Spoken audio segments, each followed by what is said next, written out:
বিষ্ণু ঈসা ইসলাম বলতেন, আল্লাহুম্মা জাআলনি সাবুরা ওয়া জাআলনি শাকুরা ওয়া জাআলনি ফি আইনি সগীরা ওয়া ফি আয়ুনিন নাসি কাবীরা। হে আল্লাহ, আপনি আমাকে শুকরগুজার বান্দা বানান। আল্লাহ, আপনি আমারে ধৈর্যশীল বান্দা বানান।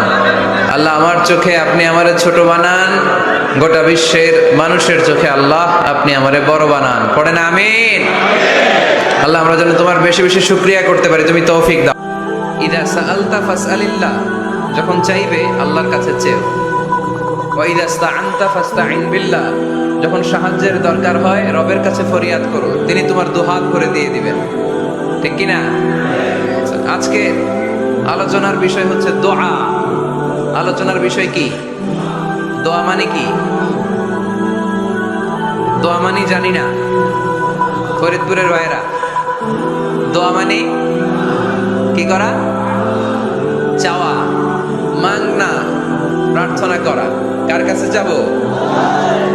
চাওয়ার মতো চাইলে উনি দেয়। বিশ্বাস হয়? যার বিশ্বাস হয় তারে দেয়, যার হয় না তারে দেয়। উদু আল্লাহ ওয়া আনতুম মুকিনুনা বিল ইজাবা, এমন ভাবে আল্লাহর কাছে চাও যে তুমি নিশ্চিত আল্লাহ তোমার কথা শুনছেন, তিনি তোমাকে দিবেন। ঠিক কি না? এই দোয়া একটা আর্ট, একটা শিল্প। এটা কি? একটা শিল্প। এই শিল্পটাকে আত্মস্থ করতে হয়, জানতে হয়, চাইতে জানতে হয়। চাওয়ার মতো চাইতে জানলে, দোয়ার মতো দোয়া করতে জানলে দোয়া কবুল করে কে? আপনারা মিসাইল হামলা হয়, নাম শুনেছেন না? মিসাইল যখন অ্যাটাক করা হয় তখন এটা লক্ষ্যবস্তুতে যে আঘাত হানে। দোয়ার মতো দোয়া করলেও এটা লক্ষ্যবস্তুতে যে ভেদ করে। সুবহানাল্লাহ পড়বেন না? কিন্তু চাইতে জানতে হবে। চাওয়ার মতো চাইলে আল্লাহ শোনে। এজন্য আমরা যখন ছোট একটা গান শুনতাম, মাওলা তোমায় ডাকতে জানি না, ডাকার মতো ডাকলে মাওলা কেমনে শোনে না। এজন্য ডাকার মতো ডাকতে হয়, চাওয়ার মতো চাইতে হয়। চাওয়ার মতো চাইলে তিনি শোনেন, তিনি আমাদের ফরিয়াদে সাড়া দেন, দেওয়ার জন্য তিনি প্রস্তুত। 24/7, দিনের 24 ঘন্টা, সপ্তাহের 7 দিন, মাসের 30 দিন তিনি বসে আছেন। শেষ রাতে প্রথম আকাশে বিশেষভাবে মনোনিবেশ করেন আর বলেন, আলা মিন মুস্তাগফিরিন আগফির আলা।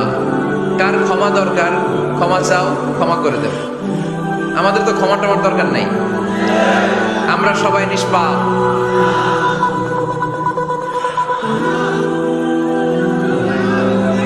নাকি গুনাহগার? নাকি পাপী? শুধু পাপী না পাপীর ঘরের পাপী? কেউ না জানুক, আমার পাপের খবর রাখে একজন, তিনি কে? পৃথিবী না জানুক, আমি তো জানি আমি কি পাপ করেছি। হায়, ঠিক কি না? পৃথিবী না জানুক, আমি তো জানি আমি কি পাপ করেছি। হায়, আমার পাপের করলে বিচার, বাঁচার আমার নাই উপায়। দয়াময় প্রভু মাফ করো আমায়, মাফ করো আমায়। পড়েন আমিন। পৃথিবী জানে না, জানে কে? দরজা বন্ধ করে, লাইট অফ করে একা একা পাপ করছি। পুলিশ দেখে নাই, র্যাব দেখে নাই, বন্ধু বান্ধব দেখে নাই, পরিবারের কেউ দেখে নাই। দেখলো কে? সবার চোখ ফাঁকি দেয়া গেলেও ফাঁকি দেয়া যায় না একজনের চোখ। চোখটা কার? তার চোখে কখনো ফাঁকি দেয়া যায় না। এজন্য আমরা সবাই পাপী। শুধু পাপী না, পাপীর ঘরের পাপী। 14 গোষ্ঠী আমাদের পাপী, তাই না? এই জন্য আমাদের ক্ষমা চাওয়া উচিত খুব বেশি বেশি আল্লাহ তাআলার কাছে। আমরা সবাই পাপী, শেষ সাথে আল্লাহ ডাকে, কার পাপ আছে বলো, ক্ষমা চাও, ক্ষমা করে দেব। কে অন্যায় করেছে বলো, ক্ষমা চাও, ক্ষমা করে দেব।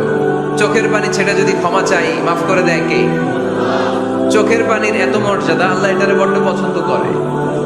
দুই ফোঁটা পানি আল্লাহর কাছে সবচেয়ে প্রিয়। কয় ফোঁটা? আজকে এই মেসেজটা নিয়ে যেতে হবে ঘরে।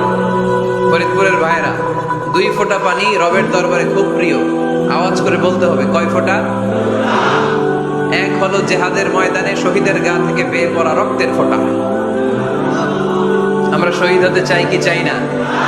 শাহাদাতের তামান্না যদি কারো অন্তরে না থাকে, এটা কি মুমিন না মুনাফিক? আর শাহাদাতের তামান্না নিয়ে কেউ যদি বিছানায় পড়েও মারা যায়, শহীদদের কাতারে তারে উঠাই দিবে কে?